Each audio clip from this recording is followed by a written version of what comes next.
Hi, this is a true story. I know of someone who is the head of a department in a large company. Let's call him Brian. He had to borrow money from friends to bring his children to a Disney show. What's going on? Why does he need to borrow money for such a small expense? Even more puzzling is he has more than 20 properties. Hi everyone, I'm Catherine Chang. I'm a licensed financial advisor with more than 20 years in finance. I'm also a chartered accountant, an ex-investment banker, and previously a CFO and director of two public listed companies, one in Malaysia and one in Singapore. Are you looking at building wealth for retirement? It's never too early or too late to plan.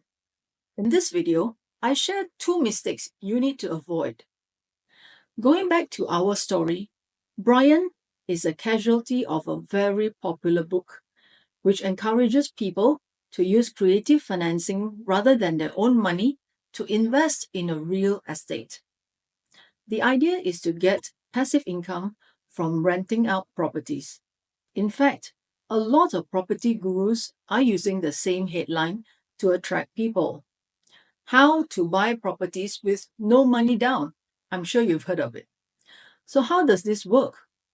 When you buy a property, it is worth a certain value.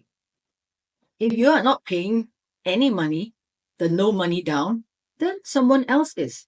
That someone is the bank. Here's a very popular market practice. You agree with the seller to mark up the property price. So let's say your actual purchase price is 450,000 ringgit, but the seller agrees to put the price at 500,000 ringgit in your sales and purchase agreement, or SPA. You then apply for a mortgage based on 500,000 ringgit. If successful, the bank will loan you 450,000 ringgit, which is 90% of the SPA price. So you place a down payment of 50,000 ringgit with the seller, which is 10% of 500,000. The bank pays 450,000 on that property. The seller then pays you back 50,000 of the down payment. Ta-da! You just bought a property with no money down. Now, people like Brian does this and takes this one step further. The 50,000 ringgit initial cash that he has will be used for another similar deal, and another and another. He also went into partnerships with people to jointly purchase properties. That's how he ended up with more than 20 properties. If you are Brian, how do you feel? Happy? Sad? The answer is stressed. At work, Brian has to be a yes man. Yes to everything the boss says. Work like crazy to fulfill his KPIs. He has no choice. If he loses his job, how is he going to service all his debts? That's why he needed to borrow money to bring his children to a Disney show.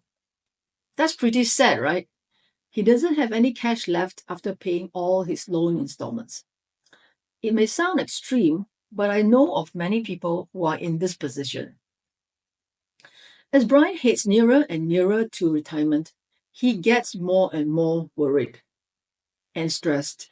How is he going to continue servicing the debts without any income?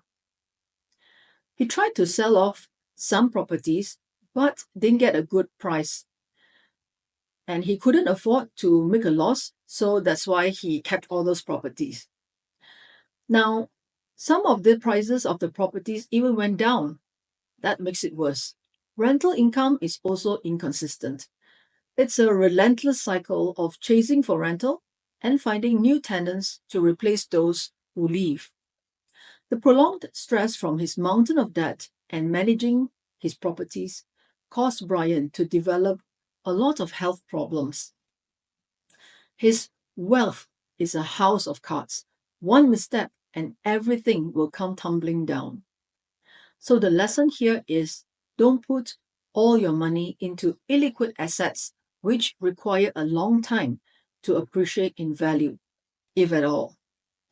Monthly passive income from rental sounds good, but it's actually quite hard to achieve in reality. Don't just concentrate on your net worth. Your cash flows are more important. There's no point having a high net worth but no cash to use. The second mistake, starting a business after retiring.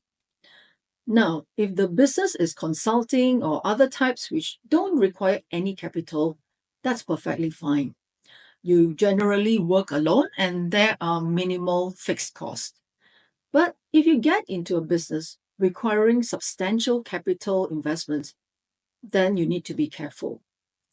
Running a business is very different from working for people. I can attest to that. Sure, the rewards can be great, but the challenges are also very great.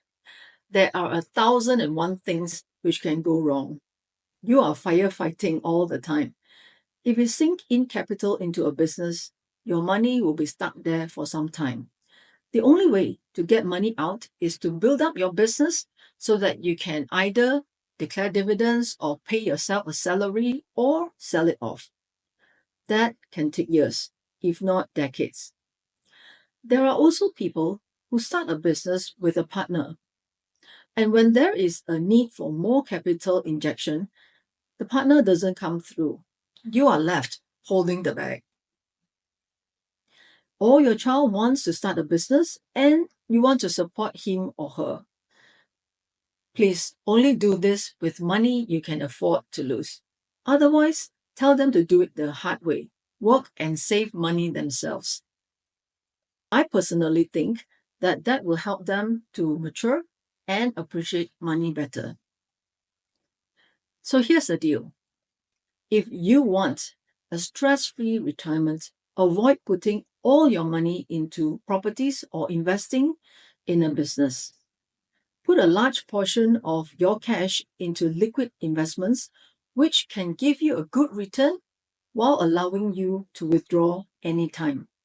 Remember to take inflation into account as well. What seems like a lot of money in your cash pile right now may not be enough to sustain you. If you need any help to plan for your retirement, drop me a message. I hope you enjoyed the video and see you in the next one. Bye bye.